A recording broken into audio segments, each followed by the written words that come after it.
а сега како што најавивме, време е за гости. Нашата колешка Ирина Цветановска-Пепелјубовска е подготвена да ни даде многу повеќе информации заедно со нејзиниот гостин во се за поврзано со физиотерапијата и рехабилитацијата. За таа цел наш, односно нејзин гостин е доктор Томислав Ангеловски, физијатар. Добро утро, Иринче, добро утро. Докторе. Добро утро, поздрав до сите вработени и до гледачите на Ви благодариме. Физиотерапијата е нешто без кое не се може во било кој стадиум во животот, без разлика дали се работи за некои вродени наши слабости или пак за стекнати повреди. Секој човек во текот на својот живот неопходно има помош и потреба од физијатар. Иринче, повели, јас ќе ви се вклучам од време на време во разговорот. Суза, благодарам до тебе. Добро утро, почитувани. Еве, како што и најави на почетокот наша Суза, ова утро ќе зборуваме за физикалната терапија и рехабилитацијата. А за таа цел, заедно со нас, овде во студиото, е доктор Томислав Ангеловски, физијатар, специјалист по физикална медицина и рехабилитација, кој што утрово ни доаѓа од приватна здравствена установа, ординација Ангеловски. Докторе, добро ви утро, еве вака и официјално. Добро утро за сите.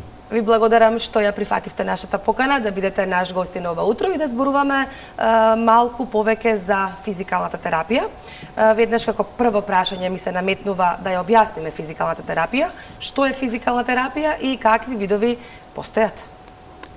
Физикалната терапија во последно време, како популацијата станува се по ограничена во движењата, по статична поради компјутеризацијата, поради сите овие начини на живот и работање, а од друга страна навиките за физичка активност, джогирање, се уште кај нас не се на такво ниво, се потребна е, се вклучена е во животот и на младите, за повозрастните е нормално, но сега помладата популација се повеќе има потреба од физикална терапија. Какви видови на физикална терапија постојат?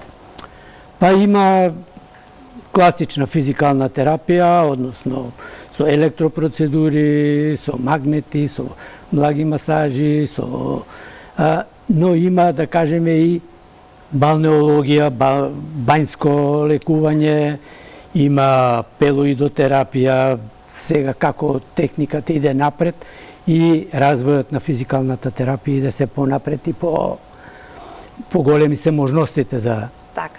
Вие кажавте дека физикалната терапија денеска е се повеќе застапена поради начинот на живење, помалку време се има, кажавте, за шетање, за джогирање, за прошетки и со компјутеризацијата, значи повеќе сме на компјутер, на таблет, има и професии кои што по 7, 8 и 9 часа бараат седење. И по 16. И повеќе. Значи, кога се употребува физикалната терапија?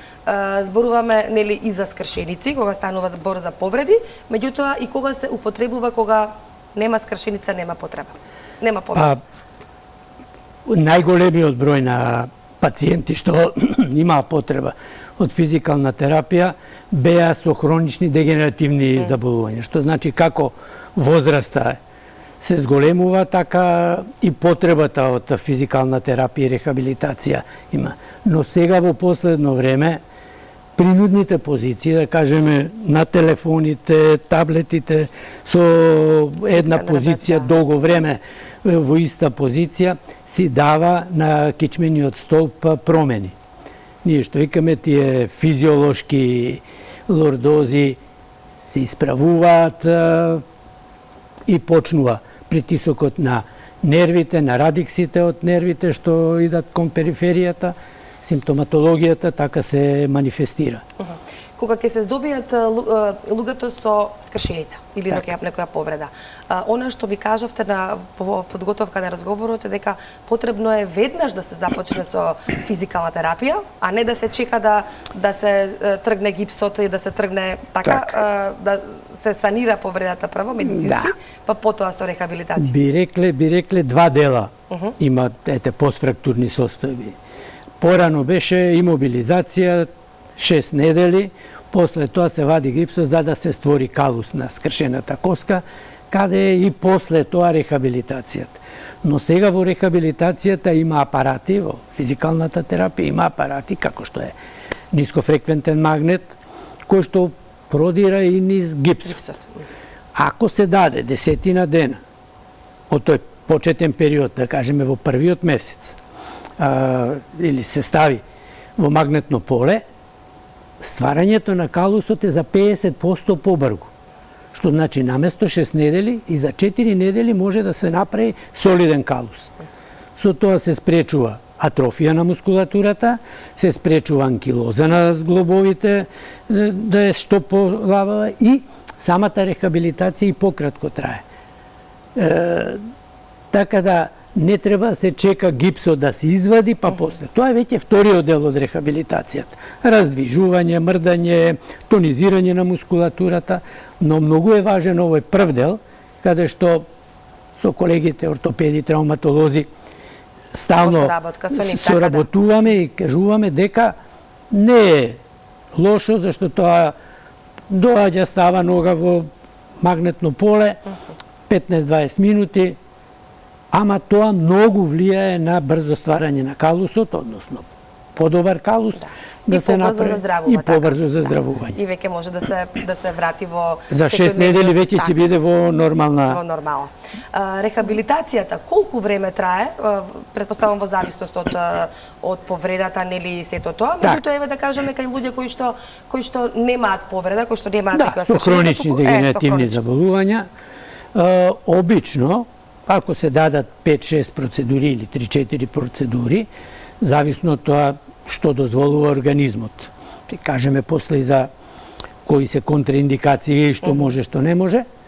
Трае 40 на 45 минути, збориме со магнет, два типа на струи, ултразвук, ласер, благарачна масажа или делумна масажа, негдека, ајде. И колку пати неделно се препорачува или од понеделник до петок. Значи, треба да има континуитет за да се постигне ефектот од терапија. Сега вие во самиот одговор споменавте дека има и контраиндикации за физикална терапија.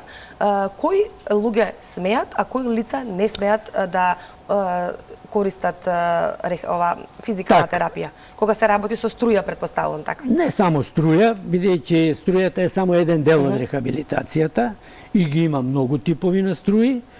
Како иде техниката напред, се повеќе се во примена. Има, например, кај малигнитети или постоперативно. Мора да бидеме внимателни, зашто некоја заспиена клетка малигна може да се активира, па да даде дисеминација и да се направат непријатности. Сакајќи да помогнеме, да се добијат други ефекти. Има, да кажеме, постинсултни состојби, тромбофлебити, каде што составањето некој тромче може да се откачи па да отиде дали во мозок, дали во срце или плуќа. Така да треба да се... Лица кои што имаат, претпоставам, пейсмейкер, кои што... Пейсмейкерот не е апарат со батерија, а магнетот ги троши батерија, така да пейсмейкерот става за 4-5 години да трае батеријата. Ако се изложи на магнетни бранови, нискофреквентни магнетни бранови, ќе се намали, ќе се испразни батеријата, ќе треба повторно манипулација за да се активира пейсмейкерот. Има, да кажеме, пациенти со вариабилен притисок. Дали струјата, дали исто пак магнетот, бидејќи магнетот, овој зборувам, што е нискофреквентен со обрачи кој прави големо магнетно поле, не може да се ограничи. Меѓутоа може она физикална терапија која што е вклучена рачна масажа, претпоставувам така, тука нема Има други делови од рехабилитацијата, кажеме ултразвукот, ласерот, па еве и струичките, има разни типови на струи, може да се дадат бидејќи тие локално делуваат. Сега има и општи реакции, ама тие се многу поблаги, да кажеме, отколку при магнетот, и може се така да некој човек кој што имал малигнитет или опериран, не треба да се осуди до крајот на животот веќе никаква рехабилитација, па не дај Боже од болка да умре или од инактивитет. Сега вие имате скоро 50 години работно искуство. Предпоставам дека нашите гледачи ќе ги интересира и она бањска рехабилитација или користење на бањи. Ние во Македонија си имаме на вистина бањи каде што еве повозрастните, па не мора само возрастните, туку и останатите. Така. Ајде малку околу тоа бањско лекување. Па јас како почетник и специјализацијата ја добив во Бујановац од Бујановачка бања. Една прекрасна бања со мощна добра вода, 40 на степени, и балнеотерапијата е еден дел, значи топлата вода е еден дел од рехабилитацијата. Во сите бањски центри или бањата во Бујановац беше прво како биволешки вир, на отворено, со кал се мачка, со вруќа вода се нада, па ете, по некоја случајност, по моја иницијатива се направи тоа што е сега. Со стационар, со сите можни терапии, затоа што таму покрај топлата вода и квалитетна вода, тоа е истата вода што се користи за хеба, другата половина иде во бањата, има и балнео, покрај балнео има и пелоидотерапија. Значи има фантастичен кал. Ајде, просто речен. Јас кога сте веќе кај бањите, би сакала само малку да ви се приклучам, ако може. Да. На кој вид на пациенти бањите не им се добра опција? Па луѓе, бидејќи се топла вода, со срцеви промени, со притисок, байпаси, со пейсмейкер. такви да, пейсмейкери, стендови, малку е бидејќи циркулацијата се интензивира, може да направи некои промени. Проблем. Инаку јас сум имал пациенти кај вика има многу висок притисок, ја не знам. И сега кој има 100-150 пациенти дневно, ај викам отидете само 15 минути во базенот или во када и дојдете. Значи влегува со 180, излегува со 140. Зошто? Затоа што периферна вазодилатација се прави, се шират крвните садови на периферија и притисокот паѓа. Викаме, многу подобро ми е сега отколку пред кој влегов. Така да има и тој ефект во балнеото, но сега веќе во секоја бања има и рехабилитација. Електропроцедури, магнетни, салички за вежбање, така да не само отидов на бања, влези во базен, 15-20 минути, качи се горе цел ден, лежи во соба. Тоа е квалитетот не се постига. Ќе има циркулација, малку подобрување, поради размрдување на крвта, поради подобрување на васкуларизацијата, ќе попуштат можда и колена, подвижноста на зглобовите ќе биде подобра, но треба да се помогне и со останатиот дел од рехабилитацијата. Струички, ултразвук, сега и ласерите се мощне, бидејќи тоа се ефикасни за брза регенерација, кај спортски повреди, кај па и хронични повреди, се нешто што се изабило, убрзува за 10 пати побрзо да се регенерира ткивото. Да. Значи, Сузе, ова за бања спремни сме. За жал, ние во Македонија имаме, се извинувам, имаме многу топла вода, многу, но некако на тој бањски туризам, да речеме, на бањска терапија, немаме навики. Нема навика, некако забаравени се од системов. А се мощни, ефикасни и, еве, земете Србија.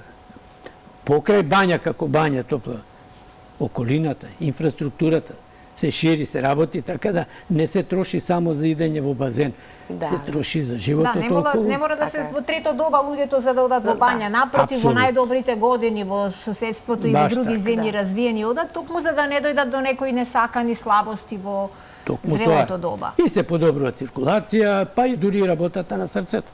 Да. Се убрзува, се тонизира мускулатурата, зашто сега станавме седечка популација, за жал, компјутеризацијата и техниката така иде да сите по 8-10 сата во една позиција, па и сметководителите и земено административците цели. И тоа си дава последици.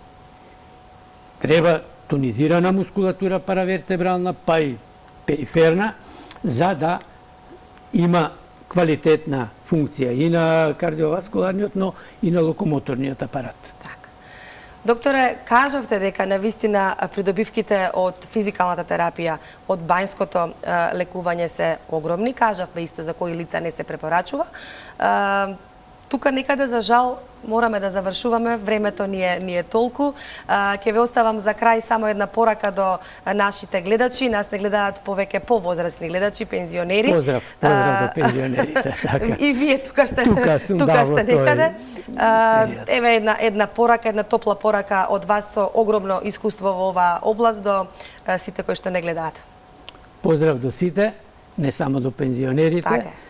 Јас би препорачал да не се избегнува физичката активност, ефектите нема да се видат веднаш, по краток временски период ќе се почувствува човекот и поздраво, и повесело, и подобро.